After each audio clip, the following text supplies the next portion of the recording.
Visakha cell phone technicians welfare association సమావేశం ద్వారకానగర్ పౌర గ్రంథాలయంలో జరిగింది.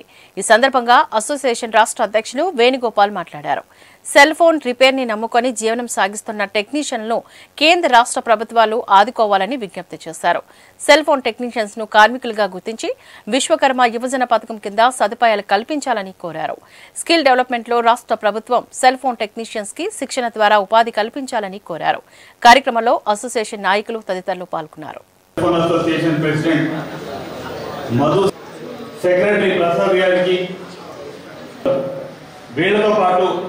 క్లుప్తంగా అందరినీ దాము గారికి ఎస్కోట ప్రెసిడెంట్ అంటే ఇంతమంది కష్టం లేకుంటే వాళ్ళు కాదు. కాబట్టి ఫస్ట్ ఆఫ్ ఆల్ మీ అందరికీ కూడా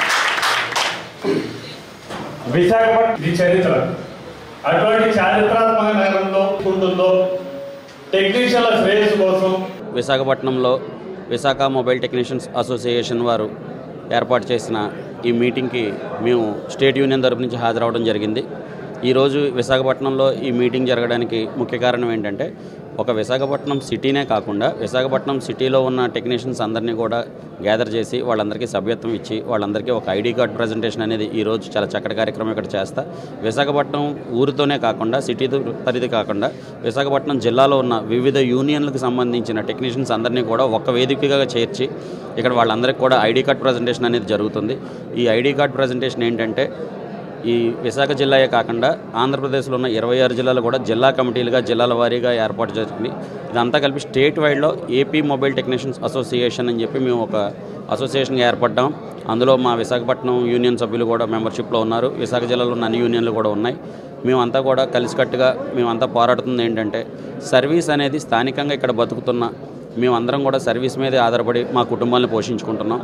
పెద్ద పెద్ద పెట్టుబడులు పెట్టి పెద్ద పెద్ద షోరూములు పెట్టలేని యువత అంతా కూడా ఇందులో ఉన్నారు.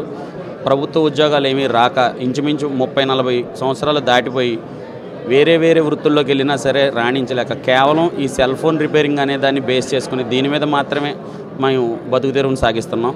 ఇలాంటి మాకు ప్రభుత్వం తరపు నుంచి ఏ రకమైన ప్రోత్సాహకాలు లేవు, గుర్తింపు లేదు, మమ్మల్ని ఒక కార్మిక వర్గంగా కూడా తీసుకోవట్లేదు.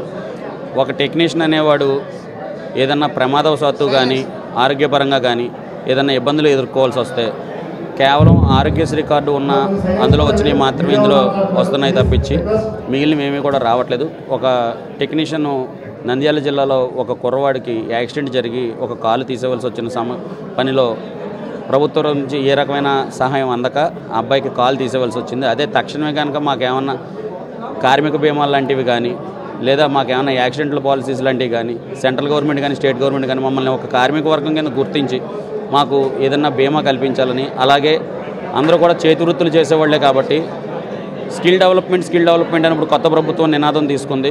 ఈ స్కిల్ డెవలప్మెంట్ ద్వారా మాకందరికీ కూడా ఏదైనా ట్రైనింగ్ ప్రోగ్రామ్స్ లాంటివి ఏమైనా ఇవ్వగలుచుకుంటే మా టెక్నీషియన్స్లోని సీనియర్ టెక్నీషియన్స్ కొంతమంది ఇన్స్టిట్యూట్స్ రన్ చేస్తున్నారు. అంటే యూనియన్ తరపు నుంచి ఆర్థికంగా మేమైతే ఒక 399 రూపాయలు పోస్ట్ ఆఫీసు ద్వారా కట్టుకుని కొన్ని జిల్లాల వాళ్ళు యాక్సిడెంటల్ ఇన్సూరెన్స్ పాలసీలు తీసుకున్నారు.